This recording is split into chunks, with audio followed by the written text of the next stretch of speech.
Hi friends, राज coaching classes सराय विकास जौनपुर से मैं are के यादव आप सभी का हार्दिक स्वागत एवं अभिनंदन करता हूं।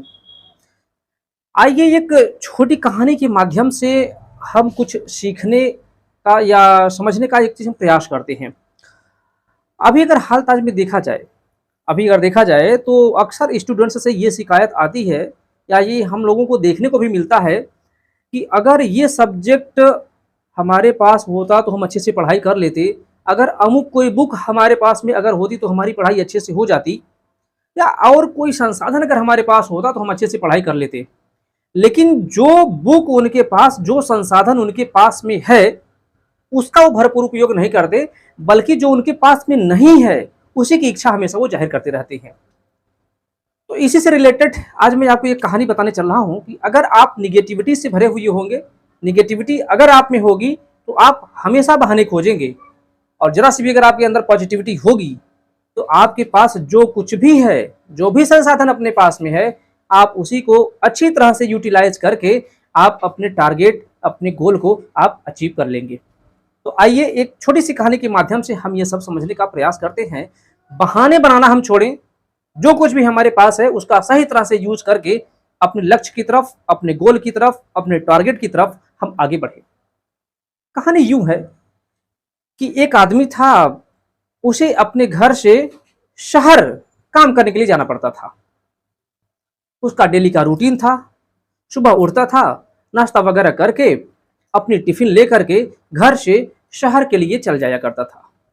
उसके पास में एक पानी की बोतल भी हुआ करती थी, जिसे वो डेली अपने घर से भर करके शहर ले जाया करता था। काम के दौरान अगर उसे कभी प्यास लगती थी तो उससे वो पानी ग्रहण कर लिया करता था। एक दिन हुआ ऐसा कि वो घर से निकला, और एक चीज तो और आप लोग जाने कि जब वो घर से शहर की तरफ जाता है तो उसे एक मरुस्थल से होकर के गुजरना पड़ता है। ये भी पॉइंट आप ध्यान में रखेंगे कि जब वो घर से निकलता है तो शहर के बीच में ही एक मरुस्थल पड़ता है जिससे होकर के उसको गुजरना पड़ता है। तो हुआ ये कि एक दिन वो अपने घर से पानी वगैरह अपनी टिफिन लेकर के निकलता है, और रास्ते में ही उसका जो पानी का बोतल है वो फिनिश हो जाता है, समाप्त हो जाता है, यानी कि पानी उसका खाली हो जाता है, बोतल उसका। अभी उसे उस मरुस्थल से होकर के आगे बढ़ना है, पानी उसका खत्म है, उसे तीव्र इच्छा होती है प्यास की, यानी उसे तेज प्यास लग जाती है।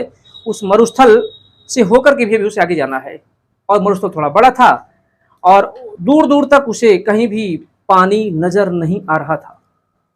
ऐसे में वो कहता क्या है, अपना बॉटल देखता है, भगवान को कोसता है, आसपास वालों को कोसता है कि कोई इधर कुआं, हैंडपंप, कोई भी सबमर्सिबल, कुछ भी कोई लगवा देता तो बड़ा अच्छा होता। उसके पास पानी था जो वो खत्म हो चुका है। ऐसे में अब अंतिम जो उसके पास रास्ता बचता है वो भगवान को कोसने लगता है।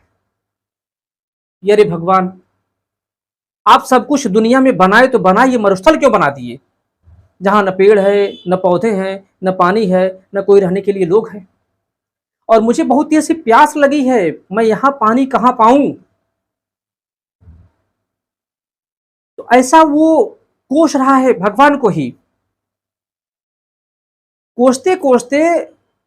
और कुछ वो कहता है कि अगर आप यहां पर पानी कर दिए होते तो मैं अपनी प्यास तो बुझाता ही बुझाता, लेकिन ये जो मरुस्थल अभी एकदम वीरान पड़ा हुआ है, इसे मैं पूरी हरियाली यहां पर ला देता, इतने हरे भरे पेड़ पौधे यहां मैं उगा देता कि चारों तरफ हरियाली भर जाती।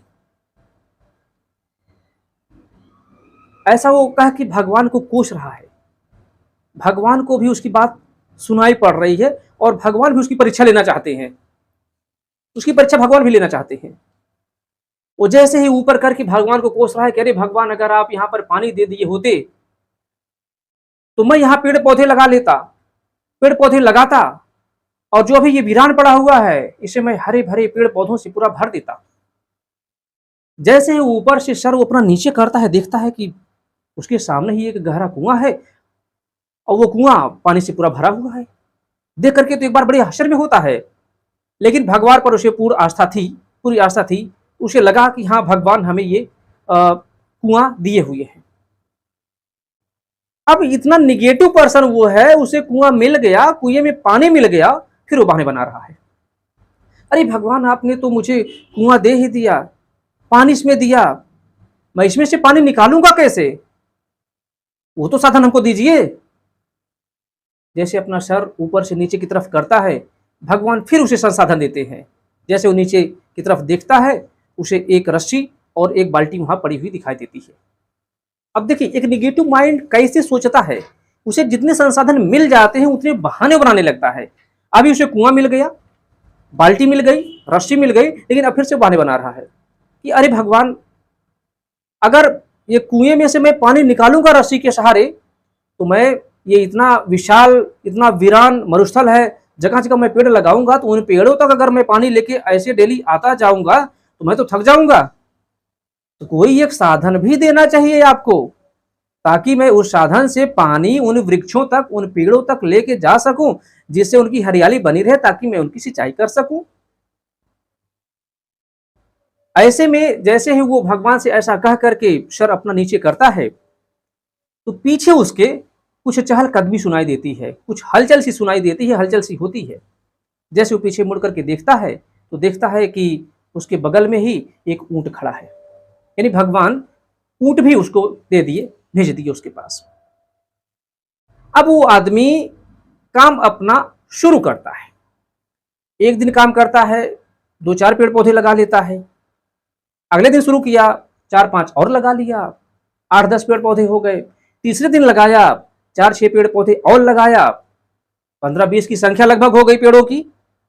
अब वो करता क्या कि सुबह उठता, जो जिस जिस टाइम से उसका काम था उसके थोड़ा पहले वो निकल जाता था, और पेड़ पौधों की सिंचाई भी उसको करना था। लेकिन निगेटिव पर्सन होते ऐसे ही है, एक पेड़ की सिंचाई करता, अगले को छोड़ देता, अगले की सिंचाई करता, अगले को छोड़ देता, अगले की सिंचाई करता, अगले को छोड़ देता। अब जितने पेड़ वो लगाया है उसकी सिंचाई भी नहीं कर पा रहा है, और भगवान को हमेशा कोसता था कि अगर आप मुझे पानी दे दिए होते तो मैं इन पूरे वीरान पड़े मरुस्थल को हरा भरा कर देता। अंत तो गत्वा होता यह है कि 4-6 दिन तो वो बड़ी मेहनत से पेड़ पौधों को लगाया, उनकी सिंचाई किया, लेकिन जैसे जैसे समय आगे बढ़ा वो अपनी हिम्मत हारने लगा। और अंत तो गत्वा निगेटिव पर्सन की यही खासियत होती है कि फिर वो, उसका जो काम था पेड़ों की सिंचाई करना और पेड़ों को लगाना, इतने ही पेड़ लगा करके वो आगे चल गया।